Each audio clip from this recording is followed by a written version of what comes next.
For this top 5, we're going to be taking a look into the long-running Final Fantasy series. I personally had fun writing this list because I view the series as I do a pizza. Everyone has their own take on the best combination of toppings.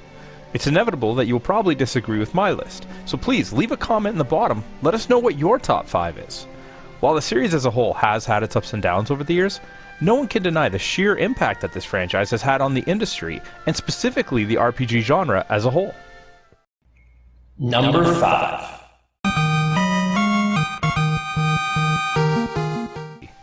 We begin this list with the game that started it all, a last-ditch effort by a dying company facing bankruptcy that ended up forging the foundation of the dynasty that would last almost 3 decades and counting. It is a game that can be revisited time and again for its simple but captivating gameplay. You are granted the freedom to create your own party from the outset, and journey through a classic tale of good versus evil, as the Warriors of Light battle Chaos and his 4 elemental fiends. While not uncommon for future releases, many of us were first exposed to turn-based combat and overworld exploration thanks to this classic. A testament to the quality of this game can be seen in the sheer number of re-releases that it has seen. The original Final Fantasy has appeared on more consoles and devices than any other game in the series.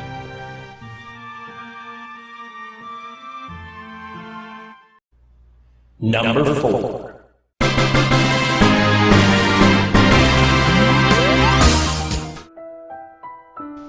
At the time of its release, Final Fantasy X became a new benchmark for presentation. Players were graced with a beautiful and vibrant world, as well as full voice dialogue for the first time in the series. This game utilized the Sphere Grid, a personal favorite system of mine for leveling up, as it kept characters in their predetermined roles initially, but branched out later, allowing for the freedom to customize development. Protagonist Titus introduced us, as well as himself, to the world of Spira on an adventure that revolved around searching for belonging. On his journey to find a way home, Titus was forced to find a balance between his own needs and those of the greater population by joining in the fight against the devastating force known as sin.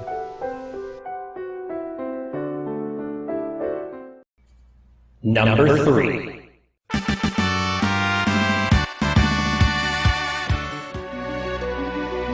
If I was forced to sum this game up in one word, it would be character. Final Fantasy VI tells its story first and foremost through its vast roster of characters. From the enigmatic Terra to the vengeance-seeking Cayenne, this game succeeded in taking one of the largest rosters seen in a Final Fantasy game and imbuing each and every one of them with individuality, personal motivation, and more humanity than most games could ever hope to convey. It doesn't just start and end with the characters though, as the world itself, the portrayal of daily struggle by the NPCs, and even the soundtrack itself carry themselves with a personality that has not since been matched. Let us also not forget Kefka, the psychotic megalomaniac clown, who is often revered as the best villain Square has ever conceived, trying to destroy the world simply because he can.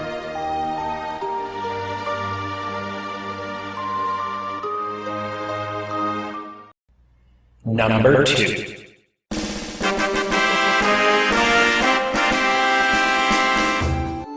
We now come to a game that I feel is one of the most underrated entries in the Final Fantasy series. 9 released after the PS2 was already available in North America.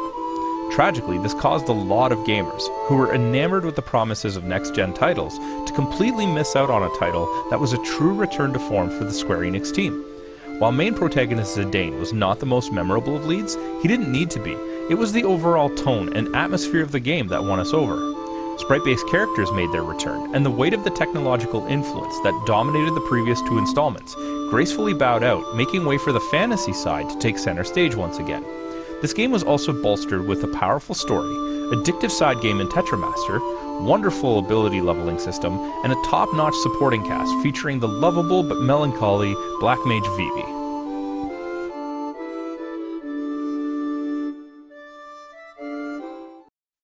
Number 1.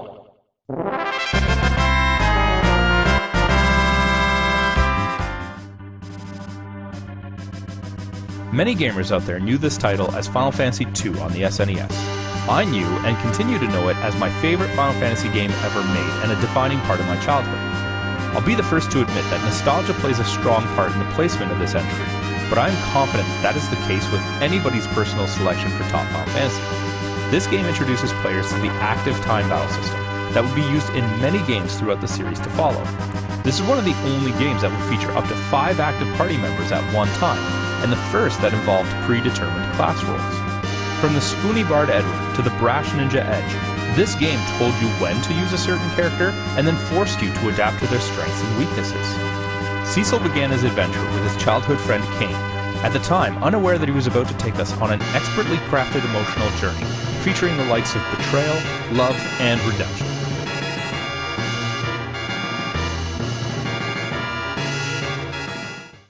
Hey, did you like that video?